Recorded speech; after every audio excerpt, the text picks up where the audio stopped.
Hey guys, I want to talk about something incredibly important if you're an entrepreneur, you're a small business owner, whether you've got a side hustle going on or you have a full-fledged business that you're operating. I want to talk about how do you make sure that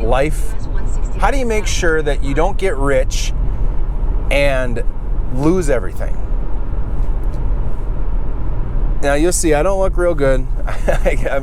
I ironically went to the gym and then ran into Best Buy real quick to grab something, and then met up with a business friend of mine here, and I'm heading out to his shop to do some work, stinky pits and all. But there are a lot of really wealthy people out there or successful people who are miserable. And if they're not miserable now, they become miserable later. The good things in life are what we call the fruits of goodness. Love, joy, peace, patience, kindness, goodness, faithfulness, gentleness, and self-control, to name a few. Love, joy, peace. A lot of you are going to click off right now, but I'm telling you, if you're building a business up and you're hustling, you're grinding, you've got to put that time in. But the most important thing that you can do is to remember the prioritization of life. And for me, I just want to explain what I've done and the season that I'm in, and hopefully it helps you, okay? I don't want you to burn out, and I don't want you to lose your marriage. I don't want you to burn out and have you lose your relationship with your kids. I don't want you to lose out and be so far down the track that you can't have the good things in life. And I would say that the good things in life, to me, are to... Now, I'm a Christian, and a lot of you guys aren't. That's fine. For me, it's to love God and love my neighbor as myself. Now, that's all enveloping, right? To me, it's I can look around us and I know that there is a creation, there is a creator, and we are uniquely created as people, and that I believe I'm going to stand before Him and that I'm going to be held accountable. And if I have a relationship with Jesus, that my sin has been atoned for and I can be declared not guilty through my faith by grace. That's it. Okay, so let's just peg that away for a second. Short of that, it's all about relationships with people and doing meaningful work that's about more than you, right?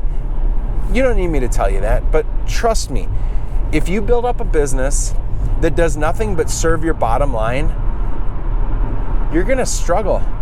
But if you genuinely pursue the best interests of the businesses around you or your customers, and you genuinely understand that you've been given this amazing gift of a small business or a side hustle or an organization to bless, maybe through you, your family, but also to bless your employees. You know, right now I have a full-time assistant who just takes care of everything that needs to happen around my house.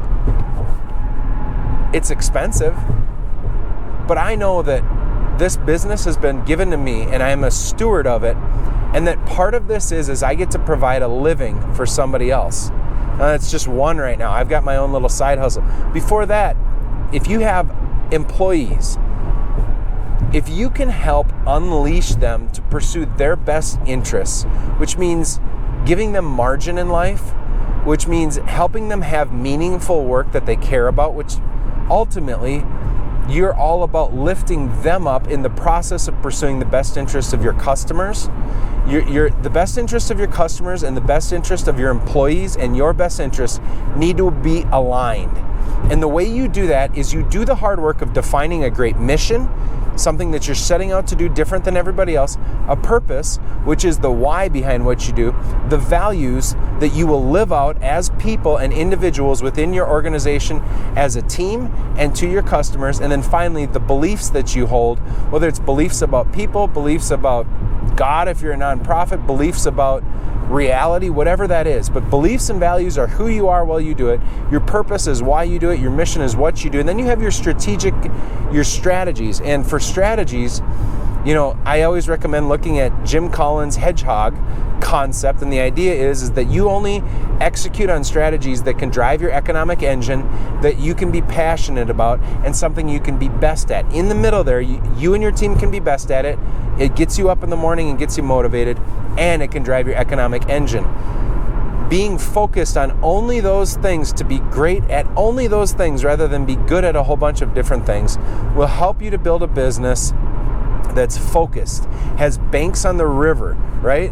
When water is outside of its banks, it spills out and it has no power. But when you take that same water and you channel it into a deep river, it has amazing power and momentum gets built, right? So why am I talking about this? Because you need to do the hard work of aligning your employees and your customers and your own best interests so that business can be satisfying, so that it can be good, so that you can make profits and pursue an ongoing profiting business that is going to be sustainable. But I think that comes third in life. Now imagine if I had this cup right here and I had a whole bunch of rice or sand, and then I had 3 tennis balls. The principle is, if I were to put the rice in here, or the sand, which is all the nonsense in life, and then try and put the balls in after, it wouldn't fit. But if I put the balls in first, and then I pour in the rest will all funnel around those balls. And it's to illustrate that when you put the big rocks in life first, the rest will be figured out. And here's the big things. Your number one priority, I think, for me, if you're a Christian, your relationship with God. When you have a relationship with God, now I believe it to my bones, but even if you don't believe it, you at least, go listen to Jordan Peterson. He talks about there's at least utility in living in a manner that gives you peace, that holds you accountable in a good way, and shows you how to live virtuously, no matter what.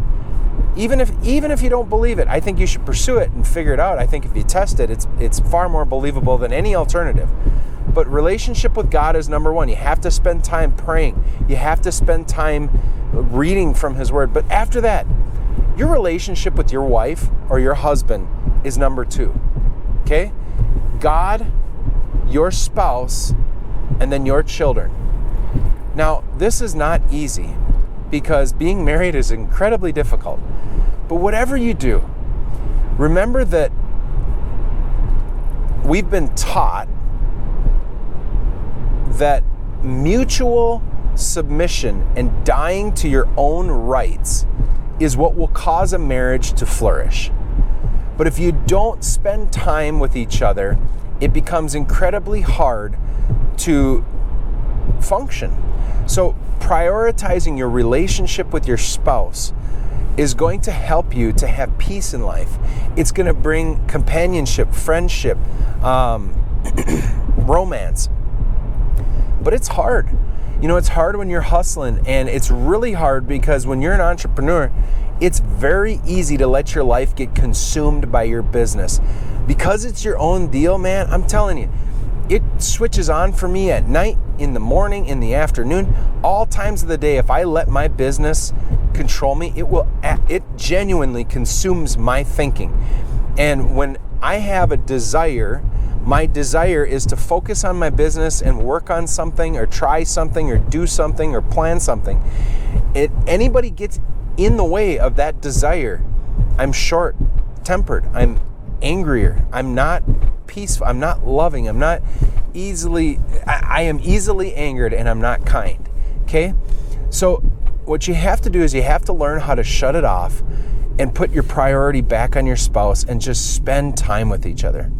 The third thing is, at all costs, father or mother your kids, but also spend time with them.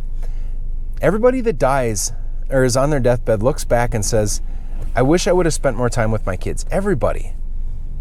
And the reason why is because you will impress on them and model to them. You being with them is priceless. It's priceless.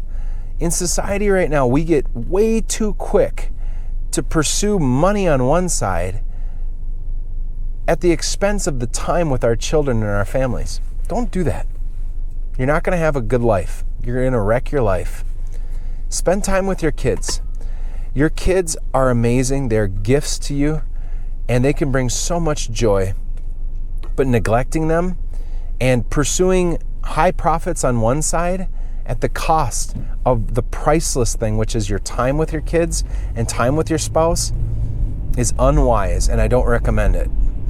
Okay? After that, I think you need to be part of a community. I'm part of a church. I think you should be part of a community so that you have friends, so that there's people you can do things with, so that you have, the company of fools suffers harm, but a wise person listens to advice. Do you have community? Do you have people around you that can give you wisdom and encouragement and fun and joy and laughter and all of those things, right? And then after that, a meaningful job. And then maybe tied with a meaningful job should be your health. You got to take care of yourself. You've got to exercise, or you're either going to pay later or pay now. I'm getting back in shape. I don't know why I allowed myself to get so out of shape, but my desire is that maybe this helped you out a little bit. Prioritize relationship with God, your relationship with your wife, your relationship with your kids, then a community, and then a meaningful job. Maybe you put your job as number 4. That's fine. But you have to prioritize and invest that time, because that's the priceless thing you won't be able to get back. You can borrow money. You can go get money. You can go get money whenever you want. And I know that sounds like a rich, entitled thing to say, but it's true. If you want to set out and make money, you can make money now. But you cannot always have a reconciled, genuine, authentic, good relationship with your wife and your kids, or your husband and your kids. I'm telling you, just prioritize that, guys. Life will go better. And remember, the good things in life are love, joy, peace, patience, kindness, goodness, gentleness, faithfulness. Faithfulness. Think of how great faithfulness is. That the people around you are faithful. That your spouse is faithful. That you're a faithful spouse. That's such a gift. And I hope this helps you. I know it's a long rant, but good luck in everything you do.